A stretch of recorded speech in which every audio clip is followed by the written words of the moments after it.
Bienvenidos a este espacio en el que exploramos la mente humana, así como un cosmonauta explora el universo. Esto es Mentenautas. Recuerden que pueden escucharnos en Spotify, Apple Podcast, Google Podcast y en YouTube, buscándonos como Mentenautas Podcast. También pueden seguirnos en Instagram, TikTok, también asimismo Mentenautas Podcast. Allí subimos material interactivo. También les informamos de algún evento, alguna información, sacamos extractos de los episodios, los subimos allí. Bien. Hoy tenemos por segunda vez en, qué sé yo cuántos episodios van ya unos cuantos. 20 y algo van. 20 y algo. Y si mal no recuerdo, el segundo episodio fue el primer episodio y el único hasta ahora en el que había más de un invitado. Si mal no recuerdo. Entonces este es el segundo episodio en el que hay 2 invitados. Excelente. Bien. En esta ocasión tenemos de invitados a un psicólogo y a un psiquiatra. Yo voy a permitir que ustedes mismos se presenten y den sus credenciales. Bueno, mi nombre es Elvin Velázquez, licenciado en Psicología Clínica, especializado en Psicología Infanto-Juvenil y, bueno, trabajando ahora mismo en consultorio psicoterapéutico Manuel. Vale. Yo soy el doctor Edison Rodríguez, soy psiquiatra infanto-juvenil y de adultos. También laboro en el Centro Psicoterapéutico Manuel. Perfecto. Yo conozco a Elvin. Lo conocí en un café que suelo mucho ir y tú también sueles ir. Claro. Y un shout out a Ariel. Sí, Ariel. Espero que este corte le llegue. Vale, se lo voy a mandar personalmente. Su payola. Eso es en Greenhouse, eso es por la Universidad Autónoma de Santo Domingo. Ahí vamos a darle la promoción. Claro que sí, se lo merecen. De verdad que sí. Y tuvimos una conversación, eso fue rápido. Ahí mismo nos conocimos y dijimos, hey, tienes que ir al podcast. Claro que sí. Y por consecuente, llegó el doctor acá también. Estamos aquí. Mi dúo. Entonces, miren, hoy nosotros estamos grabando ese podcast el 25 de marzo.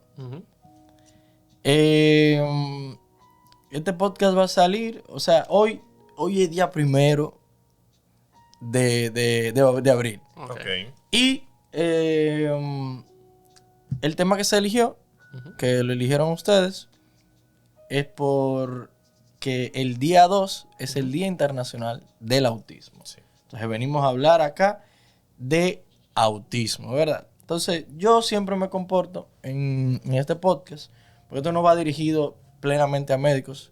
Son muchas las personas que... Público en general. Exacto, el Sí. público general, y lo conozco de primera mano, que no son del área de la salud. Y lo que tratamos es de ser lo más llano posible. Y yo, para ayudar en eso al profesional que viene acá, yo me comporto como ese escucha que no es profesional de la salud. Perfecto. En parte. Entonces, vamos a empezar con los fundamentos del autismo. O sea, lo básico. Sería, ¿qué es el autismo? ¿Tú quieres acá? Dale para allá. Cabrón. La manera más llana de conceptualizar el autismo es como un trastorno del neurodesarrollo. Ujú. El neurodesarrollo es todo ese proceso que inicia desde la concepción y por lo general la gran parte del proceso de neurodesarrollo concluye a los 25 años de edad, que es cuando termina de mielinizarse o de madurar esa parte que tenemos aquí enfrente del cerebro, que es lo que nos separa de prácticamente todas las demás especies animales y lo que nos permite convivir en sociedad y nos ha llevado al lugar donde estamos. Entonces ese proceso inicia desde la concepción, desde que se empieza a formar el feto. Como trastorno del neurodesarrollo, entonces el autismo se caracteriza por una serie de elementos muy, muy particulares y el elemento central es la alteración en la reciprocidad social. La reciprocidad social es un concepto bastante amplio, pero que básicamente engloba nuestra capacidad para pensarnos como persona y para pensar al otro e interactuar entre esos dos elementos. Eso engloba verbalidad, los gestos, comunicación verbal y no verbal. Exacto. Otra de las características está el tema de los intereses restringidos, lo cual es una de las características que quizás es más controversial hoy en día, porque sabes que autismo no es simplemente la constelación de síntomas asociados que muchas personas a veces interpretan que es el autismo. Por ejemplo, algo que estoy seguro que todos hemos visto en redes sociales son todas estas personas que de una manera u otra, por ejemplo, por tener selectividad alimentaria, que no le gustan unos alimentos pero sí le gustan otros, entonces se autoatribuyen o se autodiagnostican un autismo. Cosas así. Sí. Entonces hay que siempre buscar esa triada, lo que se le conoce como la triada de Wien, que son el compromiso en la reciprocidad social, los intereses restringidos y la actividad estereotipada o las acciones estereotipadas. Todos, por ejemplo, pensamos en autismo y pensamos, aquellos que hemos visto representaciones en películas y series, por ejemplo, en el flapping, el aleteo de manos o el caminar de puntillas, y así otras manifestaciones que son manifestaciones de conducta estereotipada. Eso es como el núcleo. Ahora, hay accesorios, que hay, si tú quieres comentar algo. Bueno, no, claro, también vemos mucho lo que son los fenotipos, esas marcas que podemos ver que se registran, que también es parte de lo que se utiliza para evaluar. Hay evaluaciones que ven la contextura del rostro del niño y dependiendo de, por ejemplo, qué tan marcado esté el párpado, pueden entonces decir como, bueno, esto también, este niño podría entrar dentro del espectro. También, entonces, tenemos lo que es como tú dijiste, las habilidades sociales muy comprometidas. Y también esa que a veces puede ser, y a veces no, algo que se comentaba mucho, que era como que rechazo al cariño, al contacto. Tienen mucho rechazo a esos sonidos extraños, a esas condiciones ambientales que pueden entonces disturbarlos. Son personas muy sensibles que quizás un sonido que a nosotros puede parecernos simplemente como extraño, para ellos puede ser algo totalmente desastroso. Entonces, ese tipo de cosas. Ok, tú mencionaste una palabra que es espectro. Sí. Hoy en día el tema del autismo es tendencia. Y aquí en República Dominicana también hay una situación con la accesibilidad, las terapias y todo eso. Sí, sí. Y un tema con el CAIT, que quizás, bueno, lo vamos a tocar un poquito más adelante. Pero por eso quiero mencionar que es como tendencia más aquí en República Dominicana. Claro. Pero espectro autista es lo mismo que autismo. Bueno, espectro es la palabra que se está utilizando ahora desde el DSM-5 para referirse no solo al como autismo en sí, sino como varias condiciones que entran entre lo que se conoce como autismo. Porque lo que es el espectro autista no es solamente como un tipo, sino que entre la clasificación diagnóstica tú puedes ver diferentes niveles en la cual tú puedes diagnosticar a un niño. También tenemos, por ejemplo, lo que es el Asperger, que también entra dentro del espectro. Entonces son un conjunto de, digamos, de diagnósticos que van juntos, que van de la mano. Okay. Sí, precisamente como Elvin comenta, el término espectro, que es un término que ha causado bastante de qué hablar en el ámbito de la psicología y la psiquiatría, es un intento de simplificar una clasificación un poquito compleja.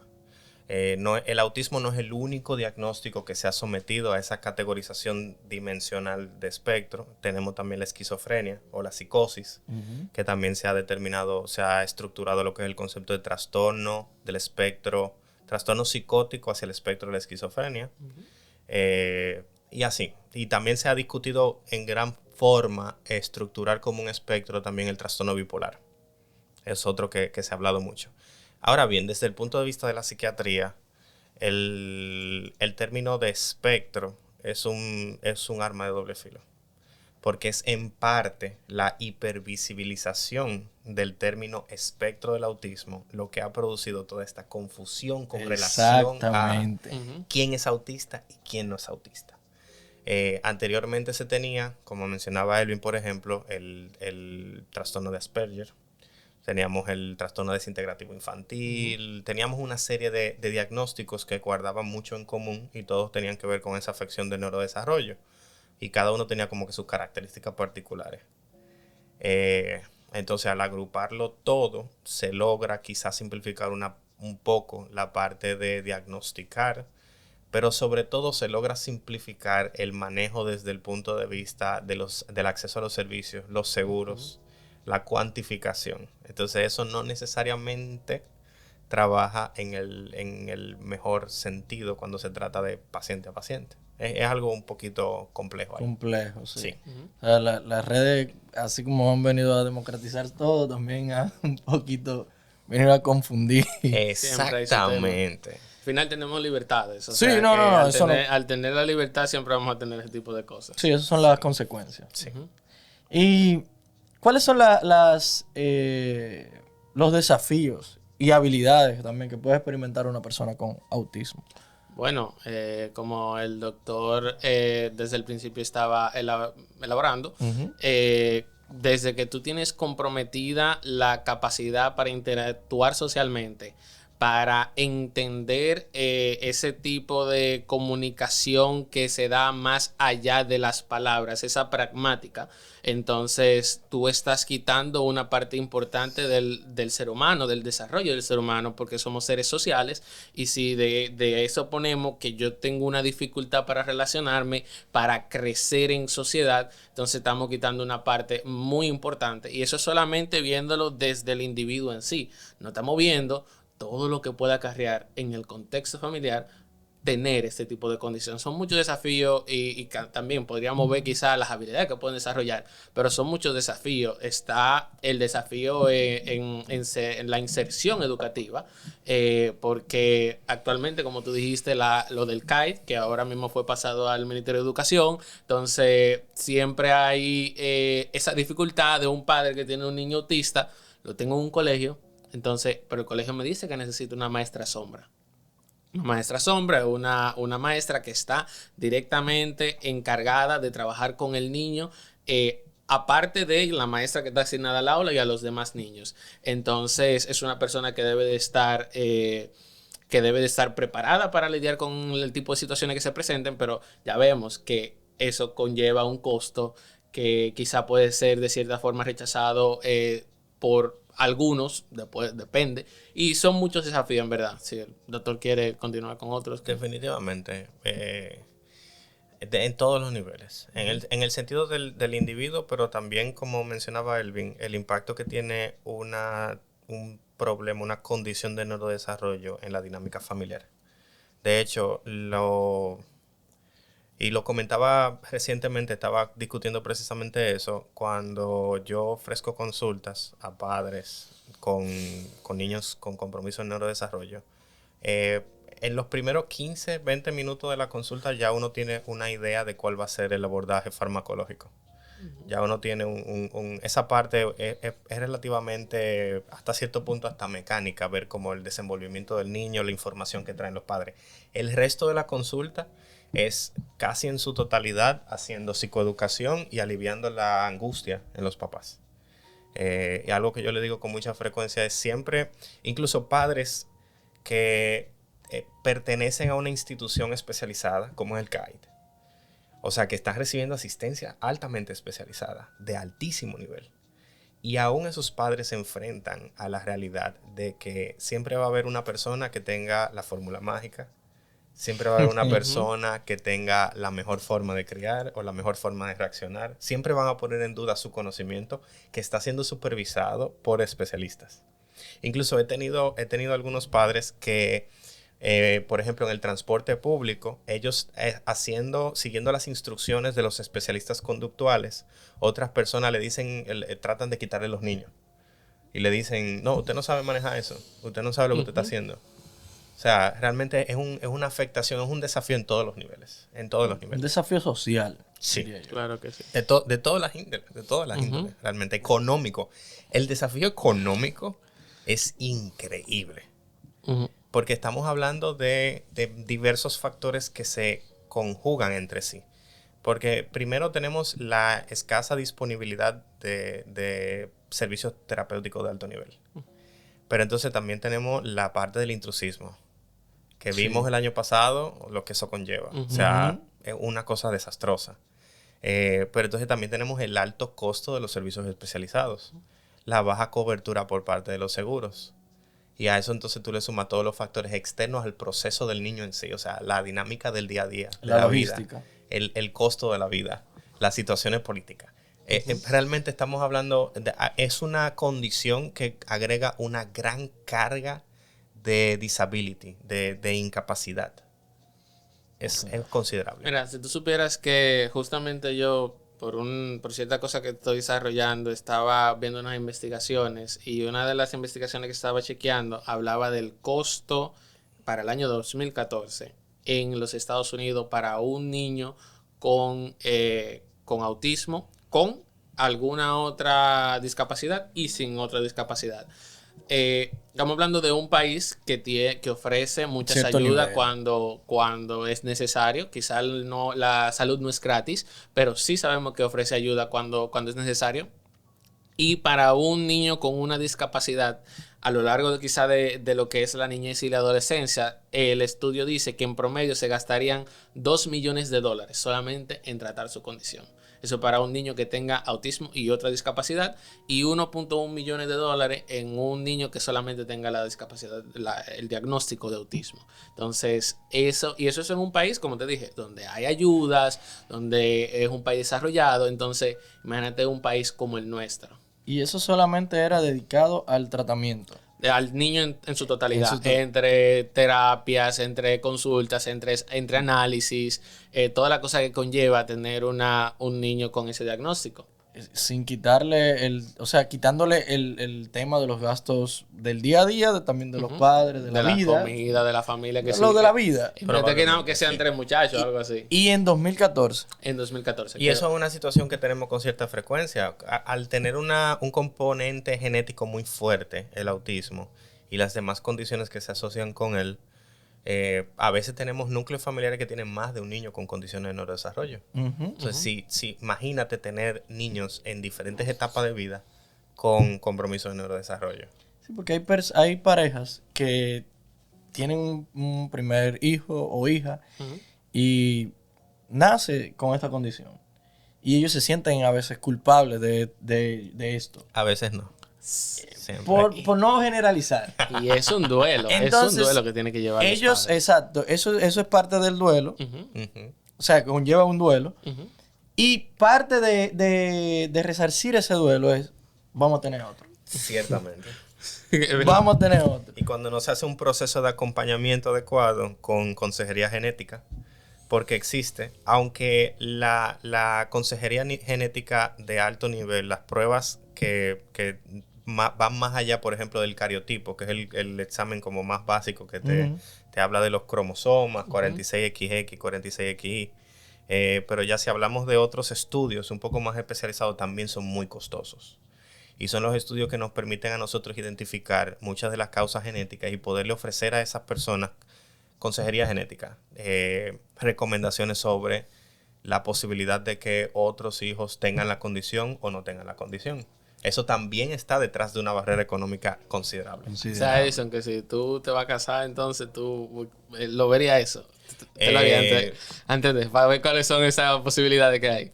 No me voy a meter al medio, pero hay que tener cuidado. Hay que cuidarse. Sí, hay que cuidarse. Eso como también hay muchos pacientes con falsemia. O sea, el falsemia. Algo parecido a lo que pasa con la falsemia. Ajá, hay muchas personas que son portadores de falsemia o son falsémicos por se. Y ellos tienen la condición que dicen, no, mira, yo con otra persona, bajo mi condición, no voy a estar. La facilidad de la falsemia es que la falsemia es mendeliana. Cuando decimos que una herencia mendeliana es homocigota o heterocigota, es muchísimo más fácil de tú como que detectar exactamente. Darlo porcentaje. Si nos vamos a la genética del autismo, hay decenas. Es muy multifactorial. Exactamente. Y eso no, por ejemplo, con el tema de la falsemia, tú haces una electroforesis de hemoglobina. Si tú tienes X cantidad de hemoglobina S, tú eres portador. Si tú tienes X cantidad, tú eres enfermo o homocigota. Sí. Entonces, aquí se da el caso de que muchas personas tienen familiares, aquí en los campos, por el tema de la ignorancia, por la falta de información, no solamente con el autismo, sino con muchísimas otras enfermedades o otras condiciones, se lo atribuyen incluso a otro tipo de cosas, incluso mágicos religiosos y Sí, eso. Claro que sí. Entonces, vamos a educar un chin.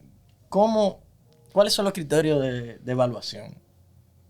Ok, bueno, los criterios, como el doctor dijo al principio, que se vea comprometida esa habilidad social, el hecho de que pueda responder cuando se le llama, o sea, se siguen varios criterios como ese, como lo que es la capacidad para comportarse de manera correcta en lo relativo a su cuerpo, la estereotipia. O sea, hay un conjunto de criterios que uno puede utilizar que nos permite, que nos lo da el DCM, que bueno, yo veo, por ejemplo, si me cumple con la parte de la estereotipia, con la parte de la parte social comprometida, y por ahí entonces podemos ir viendo poco a poco. También el doctor puede decir más de los criterios.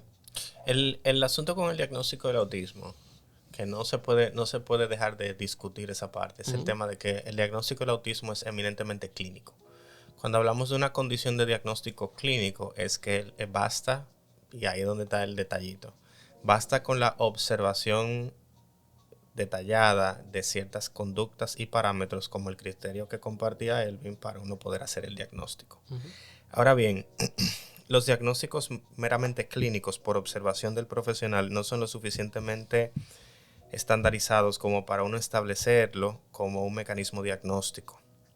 Y ahí es donde entran entonces las pruebas psicométricas. Las pruebas psicométricas son toda clase de cuestionarios o estructuras de investigación, de información que se le aplican a una persona o se aplican a terceros vinculados a esa persona para obtener la mayor cantidad de observación la mayor cantidad de información de manera objetiva. Ahora, ¿dónde está el problema? Que es que estas pruebas psicométricas y su aplicación es costoso porque toma tiempo. Entonces, ese es uno de los obstáculos y uno de los elementos que quizás más controversia causa con relación al autismo. Y fue algo de lo que se vio bastante con este tema del intrusismo del año pasado. Que si los informes de evaluación, que si la acreditación para aplicar las pruebas, etcétera, etcétera. Pero el proceso de diagnóstico nace de la sospecha. La sospecha se genera cuando el niño en su proceso de desarrollo no logra alcanzar los hitos de desarrollo o presenta retroceso en esas adquisiciones.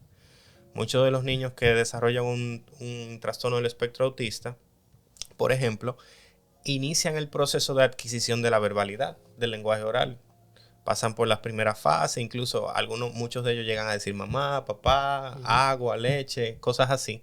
Pero entonces alrededor del año y medio de edad, más o menos, experimentan un retroceso en esa adquisición de habilidades.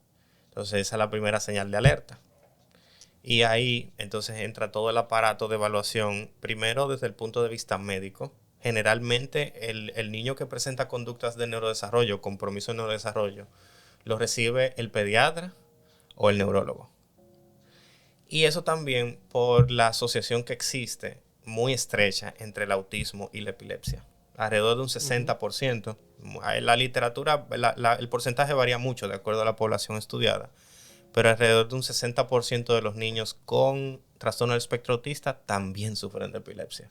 Tú mencionaste el tema de que lo primero que muchas veces se dan cuenta de que, o sospechan de que el niño o la niña puede estar en esta condición son sus médicos de cabecera, normalmente. Un pediatra puede ser. Entonces, ¿qué importancia hay de la evaluación integral, de que sea multidisciplinario esto?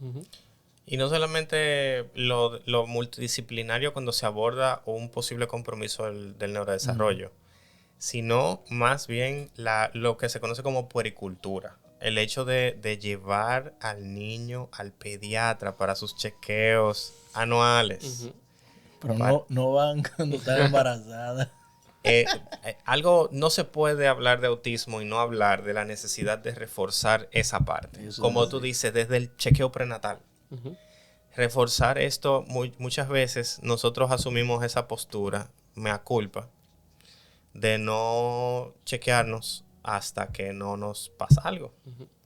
Y eso es algo particularmente importante trabajarlo en infancia, a nivel de paciente pediátrico. O sea, todos los niños deben tener su pediatra de cabecera, todos los niños deben tener sus chequeos, verificar que su desarrollo sea acorde a lo esperado, que alcancen los hitos. Porque ¿qué pasa? Los primeros que se percatan en realidad son los papás. Los padres se dan cuenta, y sobre todo cuando no son padres primerizos, ya tienen la experiencia de un niño, vieron ese proceso de neurodesarrollo, cuando caminó, cuando gateó, cuando dio las primeras palabras. Y entonces viene ese siguiente niño, o a veces el último. Acordemos que este tipo de compromiso también se asocia mucho con la edad de los padres. A mayor edad también hay más riesgo de tener este tipo de situaciones. Y entonces ese niño no se comportó o no adquirió esas habilidades al mismo ritmo que los demás. O si no, los abuelos también. Los abuelos tuve que, quizá en el primer embarazo, el primer hijo, entonces vengo, pero espérate, eso no es lo normal en un niño para esta etapa. Debe de ya ir más allá. Entonces, eso es también una de las formas en las que normalmente también pasa mucho que llegan estos niños a escolarizarse. Y entonces, cuando llegan a la escuela, es que la psicóloga de la escuela o la maestra le dicen, espérate, aquí hay algo, lleve ese niño en evaluación. Entonces, vemos que llegan hasta esa edad, quizás de los 2 o 3 años, a escolarizarse, cuando sabemos que la intervención temprana es sumamente importante. Sí. Ok. Ya evaluamos, ya conocemos qué es, ya evaluamos, ya podemos decir lo importante que puede llegar a ser el hecho de acompañar a este tipo de personas de puntos de vista diferentes, de muchas aristas. Pero terapéuticamente, ¿qué se puede decir de esto? ¿Cuál es el enfoque? Bueno, normalmente en el caso nuestro nosotros trabajamos de manera multidisciplinaria, que me encanta, por cierto. Trabajamos, por ejemplo, un equipo, normalmente dependiendo de la necesidad puede verse un psiquiatra, por lo menos un psicólogo o 2, y también puede verse quizás un terapeuta familiar para psicoeducar a los padres. Como yo dije en una clase que estaba impartiendo hace poco, no hay terapia infanto-juvenil sin psicoeducación o terapia para los padres. Así es. No hay, no existe, que no va a ser eficiente. Entonces nosotros utilizamos muchas veces el enfoque conductual para ayudar a disminuir ciertas conductas que vemos en estos niños, esa hipersensibilidad, esa dificultad para controlar sus emociones, para afrontar la frustración. Trabajamos mucho lo que son las emociones, trabajamos también el lenguaje, dependiendo si también está afectado el lenguaje en su condición. También, si es necesario, se aborda de manera psicopedagógica, que sabemos que hay ciertas comorbilidades que también pueden suceder. Y como te dije, el área de psiquiatría, el doctor dijo lo de la epilepsia es muy importante. Porque, o sea, yo tengo un paciente que justamente en estos días él ya lo tenía controlado, pero sin embargo tuvo un episodio de epilepsia y, bueno, nos sorprendimos, pero sabemos ya eso, los que lo tratamos, sabemos esa situación y estamos al tanto de lo que puede pasar en el caso. Ok. Tú sobrepasaste la parte de evaluación, ya diste esos cuartos, te entregaron tu informe. ¿Cuánto? ¿30, 40 por ahí? Varía mucho. Y entonces, la siguiente etapa para tú contextualizar el verdadero costo de un trastorno del neurodesarrollo es cuando tú analizas el requerimiento terapéutico de esos niños. Entonces, tú tienes un niño que va a necesitar, desde el punto de vista médico, como mencionaba Elvin, tú necesitas un pediatra. Tú necesitas generalmente un neurólogo. Aunque se involucre durante el proceso de evaluación y, bueno, no hay hallazgos epilépticos, entonces pasa como a segundo plano. Generalmente vas a necesitar intervención de psiquiatría infantil también, pero necesitas nutrición por el tema de la selectividad y todo esto. Estábamos también en el congreso de que hizo Hope, que trajo al gastroenterólogo, nutricionista de Colombia, creo que era algo así. Entonces vas a necesitar, muchas veces vas a necesitar también a fisiatría involucrada. Y si nos vamos del otro lado a la parte terapéutica per se, entonces hay varios pilares de tratamiento multidisciplinario a nivel de terapia. Primero, terapia conductual, como mencionábamos. Tenemos la terapia ocupacional también, que versa sobre las habilidades de la vida diaria y la autonomía. Uno de los elementos más importantes de trabajar en niños con compromiso de neurodesarrollo es el tema de la autonomía. Su capacidad para desenvolverse en el día a día y en sus funciones básicas. Tienes la terapia de habla y lenguaje. Tienes también tienes otras terapias complementarias. Tienes el aspecto psicopedagógico. Entonces se van sumando necesidades terapéuticas y eso lo discutíamos recientemente, perdón, en otra palestra. Independientemente del grado de compromiso, el grado de severidad que tenga el niño, necesita tener contacto con esos servicios terapéuticos. No es como que, por ejemplo, la terapia conductual se reserva exclusivamente para los que tienen severos problemas conductuales. Es que todo niño con compromiso de neurodesarrollo necesita pasar por una dinámica, por un esquema de terapia conductual, por un esquema de terapia ocupacional, etc. Entonces no es como que tú puedes armar tu propio combo. Exactamente. No funciona así. Y Escucharon. eso eleva el costo. Sí, incluso entrando un poquito más adentro, hay ciertas recomendaciones terapéuticas que francamente no hacen sentido. Por ejemplo, un niño que no tiene un aparato conductual estable no debería someterse a una terapia de habla. Porque a diferencia de otras intervenciones terapéuticas, la terapia del habla es hasta cierto punto un poco aversiva. No se trabaja tanto con estímulos positivos. Entonces el niño tiene que tener una buena dinámica conductual, o por lo menos una dinámica conductual aceptable. Tiene que tener capacidad para sentarse en mesa. Tiene que tener la capacidad para seguir cierto grado de instrucciones. Entonces veo con cierta frecuencia, no sé si te ha pasado también, o sea, niños a los que le hacen terapia del habla sin haberle trabajado la parte conductual primero. Exacto. Incluso el doctor que teníamos en el episodio pasado, como hablamos un poquito de atención y eso, él dijo, mira, es lo mismo, si es una persona que tiene un problema de atención y no se le ha tratado la atención, pues entonces no es posible llevar cierto tipo de terapias. Exactamente. Y tú mencionaste que... mejor dicho, el tema de que si hay quien se preocupa o sea, hay que preocuparse por el tema de que sea autónomo, socialmente hablando. Y eso me recuerda a Ariel Santana, no sé si ustedes lo conocen, él tiene unos niños, un niño creo que es que tiene. Sí, tiene uno. ¿Verdad? Y él dice que su mayor miedo es partir de esta vida y que ese niño que él tiene no sea funcional. Y eso es algo súper importante, porque ya cuando los padres son responsables con este tipo de condiciones y cosas, ese es como el mayor miedo que tienen. Y ahora sí tú mencionaste el tema de la terapia familiar, que sin la psicoeducación familiar, esto no obtiene un resultado objetivamente eficaz. Y mira cómo todo se conecta. O sea, ciertamente. No es adivinando. No, ciertamente, claro. ciertamente. Todos los elementos tienen que trabajar más o menos al unísono. Y por eso Elvin hablaba de las bondades de trabajar en un equipo multidisciplinario.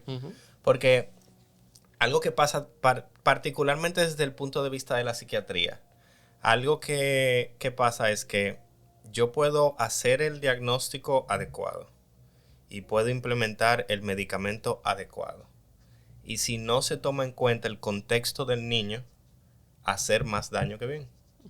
Lo cual es prácticamente imposible en cualquier otra rama de la medicina. O sea, no me llega ahora mismo a la mente ninguna otra rama de la medicina en la que tú puedas hacer un diagnóstico certero y aplicar un tratamiento certero y tener un resultado peor del inicio. Y es porque el contexto del paciente modifica mucho el resultado. Entonces, yo puedo tener un paciente con un compromiso de neurodesarrollo a quien yo le coloco la medicación y no tomo en consideración por X o Y. Quizá no tienen acceso económico o logístico o por la disponibilidad no tienen acceso a las terapias. Y ese niño podría mejorar si tiene un ambiente con la capacidad y la estructura como para brindarle las necesidades. Pero asimismo también podría no hacerlo. O podría, en caso de otras condiciones, no propiamente del autismo, pero yo siempre hago la anécdota porque es hasta jocosa, es un poquito. Mi primer paciente, cuando yo estaba formándome como psiquiatra infantil con diagnóstico de déficit de atención e hiperactividad, yo ese diagnóstico lo hice en 10 minutos. Y yo me la estoy comiendo porque tengo el diagnóstico. ¿Y cómo se trata eso? Con psicoestimulantes. Y le di los psicoestimulantes al muchachito. Lo que yo no me imaginaba es que yo casi salgo en el periódico, porque yo iba a ser parcialmente responsable de haber creado al siguiente Pablo Escobar dominicano, por no tomar en consideración el contexto donde ese niño se estaba criando.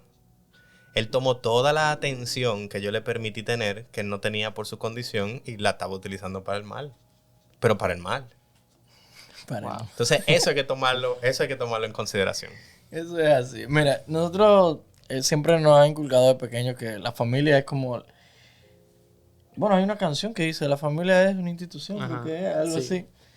así. Y ya hemos explicado, o ustedes han hablado de lo importante y el rol que tiene la familia dentro de este tema. Pero existen herramientas institucionales, además de la familia, el tema de, más allá de ir a un especialista o esto, que apoyen a los afectados por autismo. Bueno, no, en verdad simplemente presento a alguien que trabaja en el CAIT, porque esa es, yo diría, digamos, la institución que en verdad está, digamos, Revela. ofreciendo. También INAIPI, que Sí, también tenemos INAIPI. colegas que laboran ahí. Pero sí, hay diferentes instituciones gubernamentales que están para ofrecer esa ayuda. Ahora, que puedan cumplir con toda la demanda que hay, ahí está el factor. Pero Ahí ya está el punto, exactamente. ahí ya lo Hay un todo. gran repertorio de instituciones tanto gubernamentales como no gubernamentales. Incluso hay muchas organizaciones no gubernamentales o benéficas que también trabajan con estos chicos. Muchas de esas instituciones han nacido de una necesidad particular. Han creado familias con personas que tienen compromiso en el desarrollo. Entonces, para tratar como de brindarle asistencia a las demás personas que puedan estar pasando por situaciones similares. En Dominicana hay muchos recursos humanos e institucionales. Yo diría que uno de los principales obstáculos es la organización interinstitucional, la comunicación interinstitucional, o sea, saber qué recursos hay, dónde están y quién se puede beneficiar mejor de esos recursos. Porque tú tienes, por ejemplo, yo que pertenezco al Centro de Atención Integral a la Discapacidad, como decía Elvin, nosotros tenemos cuatro sedes ya. Hay una en Santiago, San Juan, y tenemos Santo Domingo Oeste y Santo Domingo Este. Entonces, nosotros tenemos la particularidad de que tenemos un personal extremadamente capacitado. O sea, todo el personal que ingresa al CAIT es personal que tiene las más altas acreditaciones y formaciones a nivel internacional, local, en el manejo de diferentes aspectos del autismo. Pero entonces tenemos la limitación de, primero, el espacio, o sea, la localización geográfica. Muchísimas personas que no tienen acceso a venir. Incluso recientemente se aperturó la sede de Santo Domingo Este y había una población cautiva ahí en esa zona que no tenía la capacidad de desplazarse a Santo Domingo Oeste. Tenían conocimiento de que existía, pero no habían podido ni siquiera acercarse a recibir la asistencia. Y el momento en el que abre entonces Santo Domingo Este, toda esa población cautiva aparece. Y como decía anteriormente, hay muchos recursos. La mayoría de los recursos están muy centralizados en las grandes urbes. Realmente a nivel de las zonas rurales no hay especialistas y no hay centros especializados. Y por ejemplo, hay aspectos en particular como el de la psiquiatría infantil, que es recientemente, fue en el 2016 donde se fundó la escuela local. Entonces es una formación muy intensa que no admite tantas personas por año. Somos un promedio de 1 a 4 psiquiatras infantiles que se gradúan por promoción, y va a tomar tiempo alcanzar el número de psiquiatras infantiles que necesitamos en el país. Eso con casi todas las especialidades, más cuando son subespecialidades. Sí. Y hablando del tema de la adaptación social y eso, y en el aspecto del empleo, eso es un desafío. ¿Y cómo se puede, o sea, cuál es el desafío que existe? ¿Cuáles son las barreras que existen con relación al empleo? Bueno, es tan simple como el hecho de que yo te diga, si tú le dices a cualquier persona en la calle, describe una persona autista, ¿qué es lo que te van a decir? Ah, eso es una persona boba, que no puede hacer ciertas cosas. De por sí la percepción que se tiene acerca de la persona autista es una persona con una discapacidad para hacer las cosas que una persona normal puede hacer. Entonces, desde ahí ya vemos el reto de que está esa percepción. Entonces, cuando vemos quizá el hecho de que, pongamos el caso de que una persona autista puede tomar sus terapias, puede desarrollarse, puede cambiar a lo largo de su ciclo vital, y luego entonces llega quizás a la adultez joven el hecho de poder conseguir un trabajo del que dirán, pero ¿quién me va a aceptar en ese trabajo? ¿Qué van a decir la gente con la que yo trabajo? Sabemos que el mundo no es el mejor lugar, y por eso, como tú dijiste, Ariel quería que su hijo pudiera ser autónomo. Entonces es un factor en verdad muy importante. Según estudios, quizá el 36% en países desarrollados, solamente el 36% de personas autistas logran conseguir un trabajo. O sea, y esa es la demarcación, el tipo de persona con discapacidad que menos trabajo adquiere. O sea, y eso es en países desarrollados, que nos queda a nosotros que somos países subdesarrollados. So, en verdad es un factor muy importante a tener en cuenta, y que fuera un éxito que se pudiera desestigmatizar, en verdad. Okay. Sí. Las redes sociales han hecho un trabajo ahí interesante en desmitificar mucho las discapacidades, pero al mismo tiempo también han inoculado en la mente de las personas esa idea como de que todas las personas con discapacidad pueden alcanzar el mismo nivel de desarrollo. Eso es muy peligroso. Es sumamente peligroso porque terminamos romantizando las discapacidades. Exactamente. Al punto de que, bueno, por un lado tenemos ese fenómeno que está ocurriendo en redes sociales, donde muchas personas que realmente no tienen una discapacidad, pero asumen una personificación de discapacidad, o se autodiagnostican una discapacidad. El autismo es muy, muy, muy famoso en ese contexto. Pero también tenemos estas personas que entienden que todos los autistas pueden ser un Michael Phelps. Ajá, un Michael Phelps. Yo iba a decir el otro, el que se convirtió también como en matemático, un Sheldon de Big Bang Theory, y eso no es así. El que no sepa quién es Michael Phelps es uno de los mejores atletas que existió. Exactamente. En natación. Exactamente. Medallista olímpico. Entonces, pero por otro lado, o sea, entender eso, que no todos los autistas, las personas con autismo, perdón, el lenguaje es importante, y no todas las personas con una discapacidad necesariamente van a alcanzar el nivel de desarrollo máximo u óptimo. Sin embargo, en nuestro país sí hay algo de interés institucional en la inserción de personas con discapacidad. Por ejemplo, puedo mencionar como entidad al Banco Banreservas, que recientemente, el año pasado me parece, participé con ellos precisamente en una jornada que se hizo de conmemoración en torno al autismo. Y ellos tienen un programa, algunas instituciones. Esa es la que me llega por el tema de la colaboración, pero sé que hay algunas instituciones gubernamentales que tienen una cuota, tienen programas de inserción para personas con discapacidad. ¿Qué pasa? Que es tremendamente complejo organizar la inserción al nivel de la micro y mediana empresa. Estamos hablando de instituciones sumamente grandes. Estamos hablando, por ejemplo, si hablamos del Banreservas, vamos del Banco del Estado. O sea, es una organización enorme, con una capacidad logística enorme, que entonces puede, dentro de su estructura, acomodar estas personas en una posición en la que puedan ser productivos y que realmente sea una integración. Porque tenerlos en un ambiente de oficina haciendo nada no es integración. no es tan sencillo.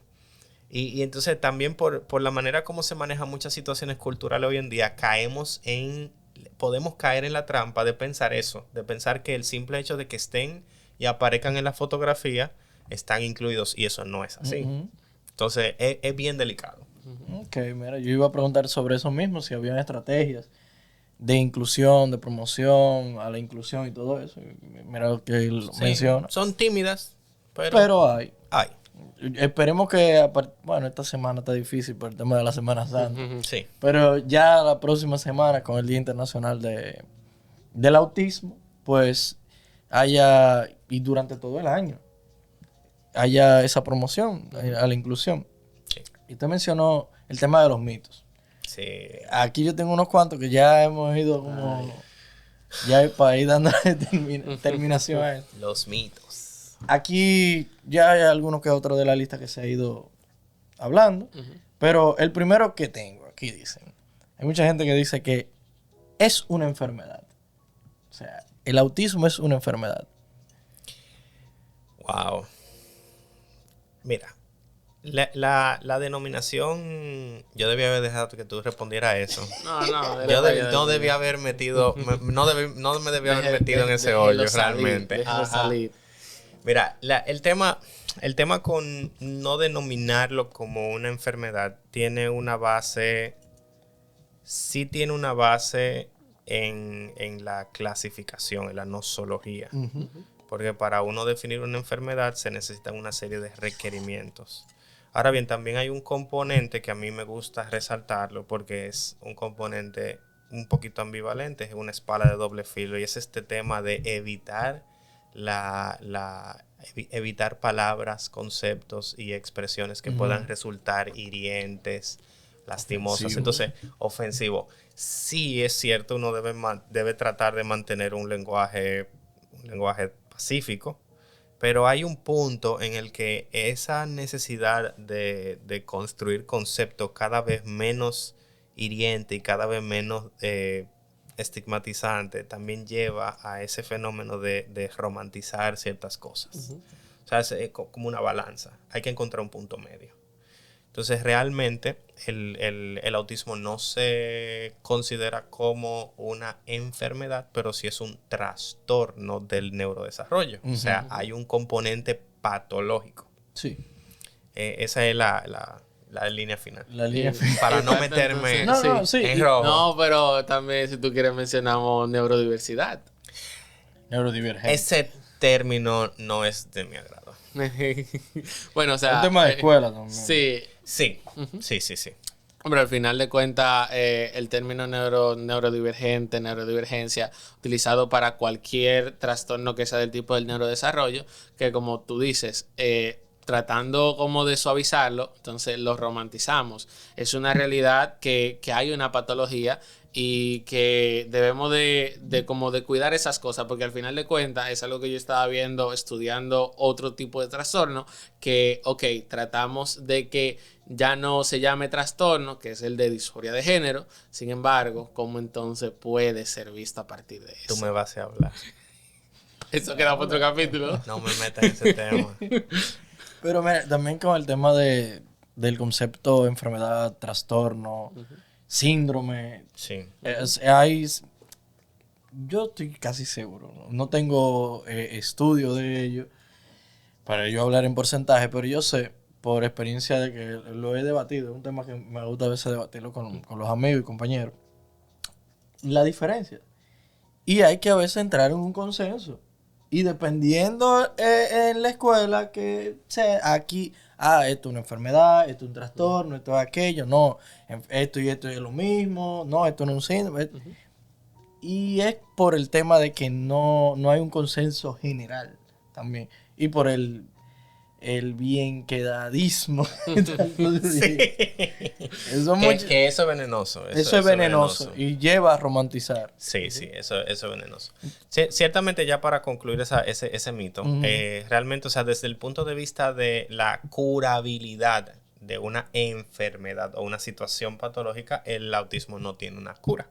Es el segundo mito. Exactamente. Entonces, realmente el autismo es una condición que acompaña a lo largo de la vida, así es como nosotros nos gusta definirlo. Y también ese concepto permite contextualizar que el autismo va a necesitar diferentes abordajes dependiendo de la edad de la persona y de la etapa de desarrollo. Okay. O sea, no es lo mismo un niño con autismo a un adolescente con autismo, a un adulto con autismo. Son necesidades diferentes, Son cada necesidades etapa diferentes. del desarrollo con sus obstáculos, con sus necesidades. So, imagínate un muchacho adolescente teniéndolo en un contexto de niño, o sea, totalmente no. Exacto. O sea, así mismo el tipo de terapia con el que estará, también eso se tiene mucho en cuenta. Así que no es que el niño, el autista se vaya a quedar siendo niño para siempre. Sí. Okay. Hay un tercer mito que es que la falta de cariño de los progenitores causó el autismo. Ay. Eso, esa era una de las creencias iniciales Sí, acerca del sí, autismo. sí. 1940, El 1943. abandono materno. Sí. Exacto. Imagínate si ahora se sienten culpables. Ahí no, eso era horrible. Eso era horrible. Gracias en ese sentido sí, hay que el progreso, la evolución cultural de los conceptos y todo esto ha permitido aliviar un poquito la carga de culpa realmente. Y ciertamente no se ha determinado una asociación directa entre estos temas. Sí puede haber una modificación del desarrollo de la condición, porque un niño que está sometido a situaciones o a negligencia o abandono, pues un niño no tiene que tener una condición de neurodesarrollo para sufrir esa situación. Claro que sí. O sufrir por esa situación, pero no como un agente causal. En última instancia, el autismo se define como multifactorial, donde hay un componente genético innegable, porque hay una mayor probabilidad de que personas que tienen en sus familias otras personas que padecen de trastornos de neurodesarrollo tienen mayor probabilidad de tener descendientes con trastornos de neurodesarrollo que personas que no. Y eso aplica no solamente para el autismo, sino para los demás trastornos de neurodesarrollo. Déficit intelectual, déficit de atención y hiperactividad, etcétera, etcétera. Pero también se han identificado factores de exposición ambiental, como es la exposición al humo del tabaco. Eso es uno interesante, sobre todo en nuestra cultura.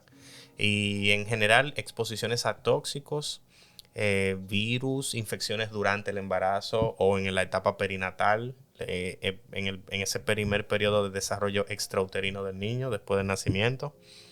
En general, y es una estrategia que yo utilizo para aliviar un poquito la angustia de los padres, porque siempre, junto con esa culpa y ese duelo de tener un niño con una condición de neurodesarrollo, viene esa espinita de ¿fuiste tú o fui yo? ¿De dónde fue que vino el asunto? Y yo siempre les comento a los papás, miren, desde el momento en el que nace el individuo, en el caso de las mujeres mucho más que los hombres, los gametos femeninos están ya presentes al momento de nacimiento de la niña. Y todas las exposiciones a las que se expone esa niña, a todos los factores tóxicos y nocivos durante su desarrollo completo, tienen la posibilidad de impactar en esos gametos, en esos óvulos. El varón no, porque el varón no tanto, porque el varón va produciéndolos y reciclándolos. Los espermatozoides se producen y si no se expulsan, se reabsorben. Pero igual, en ese proceso de producción de gametos, también las exposiciones también impactan ese proceso. Entonces, todo ese histórico tiene que ver con el desarrollo de condiciones como el autismo. Y no siempre es tan sencillo como seguir el rastro de autismo en los árboles familiares. Me pasó en un caso muy particular, que siempre lo tengo en mente, en el que la persona, cuando se hicieron las pruebas genéticas, de las que hablamos anteriormente, que son un poquito costosas, la persona que fue responsable por la carga genética que produjo la condición en el niño, era la persona que no tenía antecedentes familiares de autismo. Wow. Sí, entonces no es tan sencillo como, tú tienes un hermano autista, o tu papá, o tu tío. Y dentro de esos multifactores, dentro de esas causas, ¿no podría estar lo de que las vacunas pueden causar autismo? Yo, ese otro mito. viéndonos unos testimonios, me encontré con eso, que la madre decía, no, porque es que yo cuando vi que cuando le pusieron la vacuna al año, entonces fue un cambio totalmente diferente, y ahí fue que yo vi el retroceso, pero en el momento, porque como dijo el doctor anteriormente, que saben que hasta el año va más o menos se va desarrollando, luego cuando tiene que alcanzar ciertos hitos del desarrollo. Claro. Entonces, entendemos que por cierta vacuna que se pone en cierta edad y los hitos del desarrollo que debe alcanzar, entonces puede darse que se dé esa como que, pero puede ser por eso. El tema de la coincidencia. Algo que todos debemos saber, todos, no importa que nos dediquemos ni nuestro nivel educativo, todos debemos saber que la correlación no indica causalidad. Que dos cosas ocurran simultáneamente no quiere decir que tengan vinculación una con otra o que una haya causado la otra. A veces es difícil luchar con eso. Eso es importante. Toda persona, todo ser humano debe aprender ese concepto. La correlación no indica causalidad. Y eso es así. Así es. Entonces, también dicen, dentro de los mitos, que las personas que están dentro de esta condición prefieren estar aislados, que evitan el contacto, que no se comunican. Bueno, entonces eso va totalmente en contra de mis pacientes autistas. Habrá que chequear el diagnóstico. Porque que yo Una tengo... cosa, ese mito, si tú te fijas cómo está fraseado, implica un aspecto voluntario, de preferencia, de que ellos quieren, desean estar así. Y en primera instancia, el niño o la niña que tiene un trastorno del espectro autista, tiene un compromiso en su capacidad para ser recíproco socialmente. Y por ende no muestra ese interés por socializar. Pero, y algo que es aplicable no solamente a niños con condiciones de neurodesarrollo, sino algo que me gusta en toda palestra donde soy invitado a denunciar, es que nosotros tenemos la tendencia, hemos desarrollado la conducta muy reprochable de juzgar qué tan efectivo es un niño de acuerdo a qué tan adulto se comporta y a qué tanto comprende el mundo y la moralidad del adulto. Y eso no funciona así. Entonces, eso de atribuirle o proyectar en el niño o el infante o el adolescente con autismo una preferencia a estar solo o no quererse comunicar, es un tema de verlo desde la perspectiva del adulto. Y no verlo desde la perspectiva de una persona que tiene un compromiso en el neurodesarrollo. Muchos de los niños con autismo, después de recibir las intervenciones terapéuticas y después de acomodar ciertos aspectos en casa y en la crianza, desarrollan la intención de comunicación y desarrollan la capacidad para interactuar. Van a tener cierto grado de compromiso, siempre, pero pueden resultar funcionales. Okay. Otro de los mitos. Este yo lo he escuchado de niño, que es que tienen habilidades especiales. Bueno, puede darse. Hay una película muy famosa de Tom Cruise. Y este señor, el nombre no me acuerdo, y él es el que realmente hace el actual personaje autista, que es Rain Man. Sí. Entonces, ¿qué pasa? Algunas de las particularidades es un poquito denso y extenso de explicar por qué se da. Pero ellos no siempre, en primer lugar, para simplificarlo, en primer lugar, el autismo no necesariamente se asocia con discapacidad intelectual. No. Que es algo muy importante de entender. No todas las personas con autismo tienen discapacidad intelectual. De hecho, hay algunos, no todos, ni la mayoría, pero hay algunos que tienen una inteligencia por encima de la norma. Lo que llamamos alto funcional. Lo que llamamos exacto. Lo que a veces le llamamos de alta capacidad, de alto funcionamiento. Entonces, si tú combinas esa materia prima de tener un alto coeficiente intelectual con ciertas de las características del trastorno, como son las hiperfijaciones o esa tendencia a la obsesión con ciertos aspectos, o la repetición y la estereotipia, entonces tienes personas que pueden desarrollar habilidades que la mayoría quizás no pueda desarrollar. Por ejemplo, y también no tienen una muy buena interpretación de los mensajes verbales, pero sí tienen una interpretación brutalmente desarrollada de lo visual y de hasta cierto punto aspectos de lo simbólico. Tengo un pacientito que se sabe todas las banderas del mundo. Tiene como 6 años, pero él se sabe todas las banderas, las reconoce todas. Él entró en el consultorio un día, cogió unos bloques de colores y empezó en grampa, tal país. Pega, tal país. Y así hizo como 6, 7, 8. Y yo le pregunté a los papás, ¿él cuántas se sabe? Y los papás, no, él se sabe todas. En mi caso, tengo pacientes que uno que se sabe todos los tipos de dinosaurios, se lo sabe todo y cada uno de ellos. Y tengo otro que se sabe todos los peces. Y él, por ejemplo, tiene como su acuario, así, su libro de los peces. Y él y mira ese tal. Y yo me quedo como que...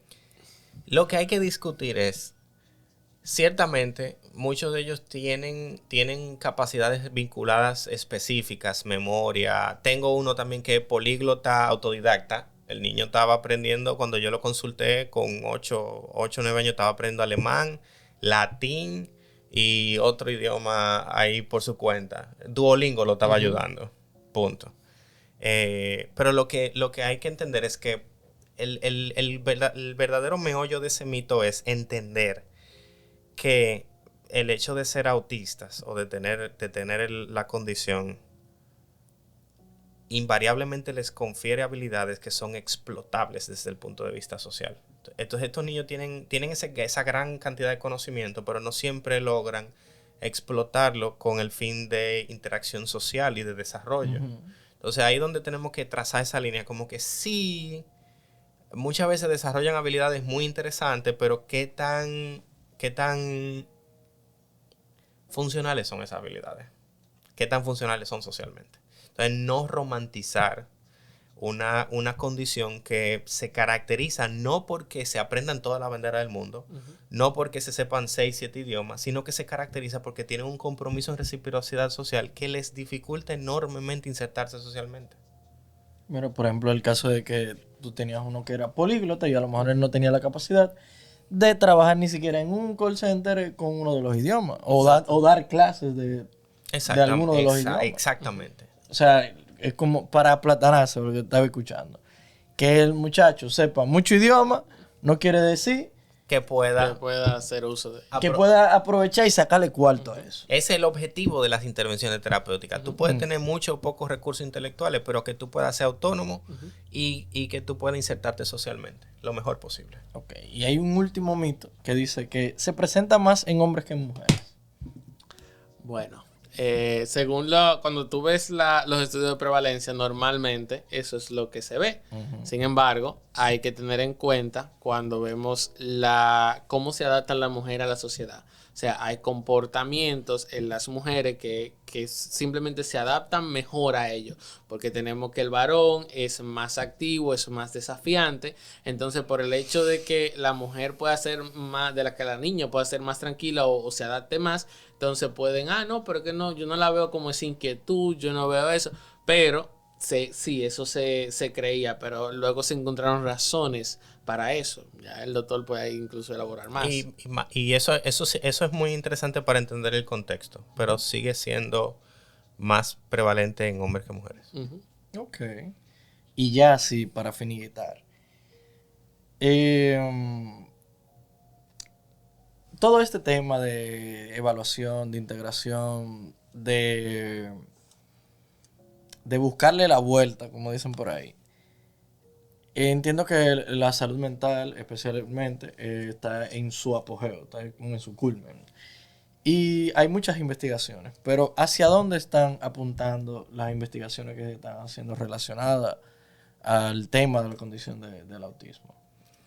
Uno de los aspectos que está más, vamos a decir, que ha tenido menos avances en los últimos años es el aspecto farmacológico.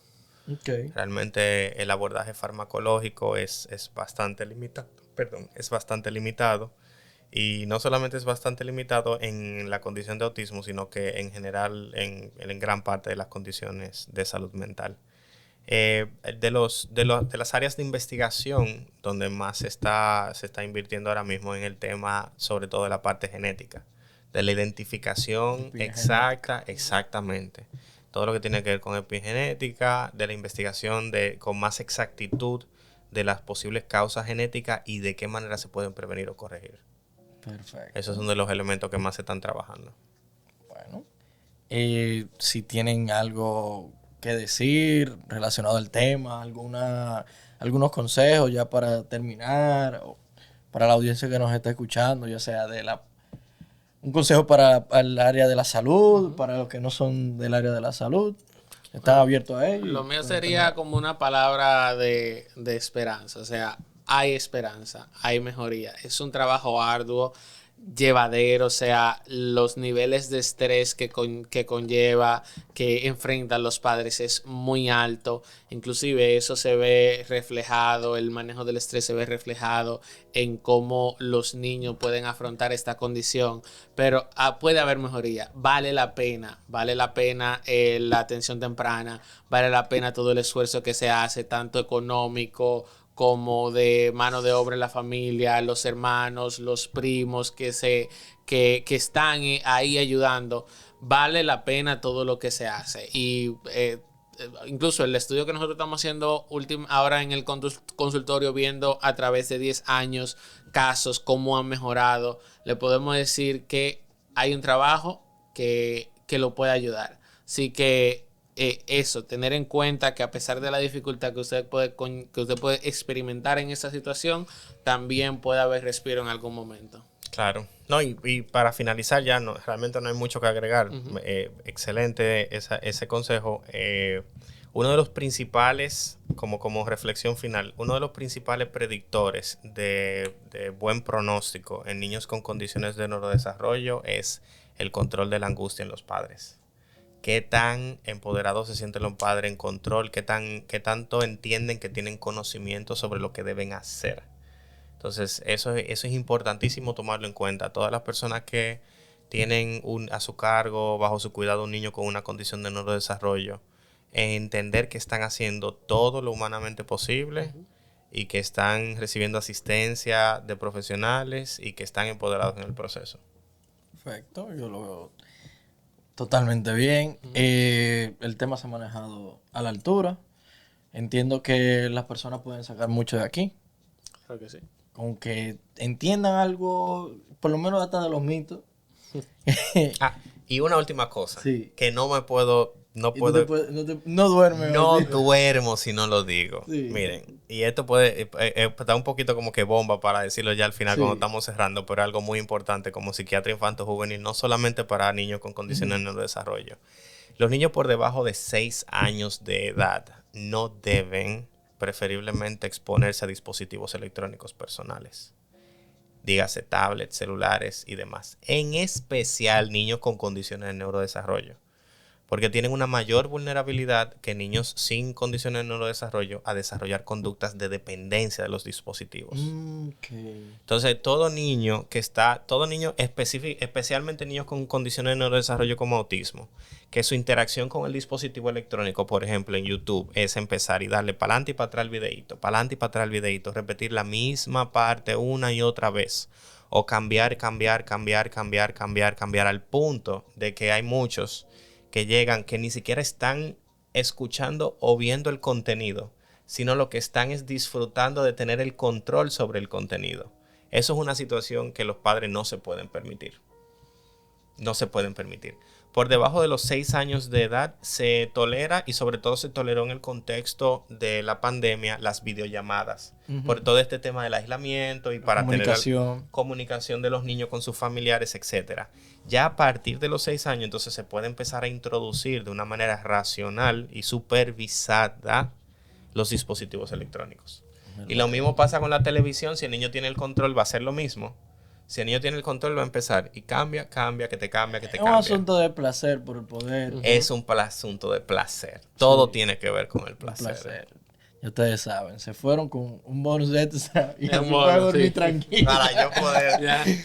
Señores, yo quiero tenerlos acá de nuevo, ya sea de manera individual, juntos. Como ustedes saben que tienen las puertas abiertas. Bueno, se lo dije a Elvin. Sí.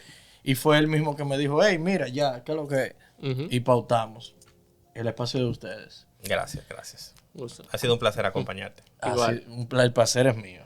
Esto fue Mentenautas.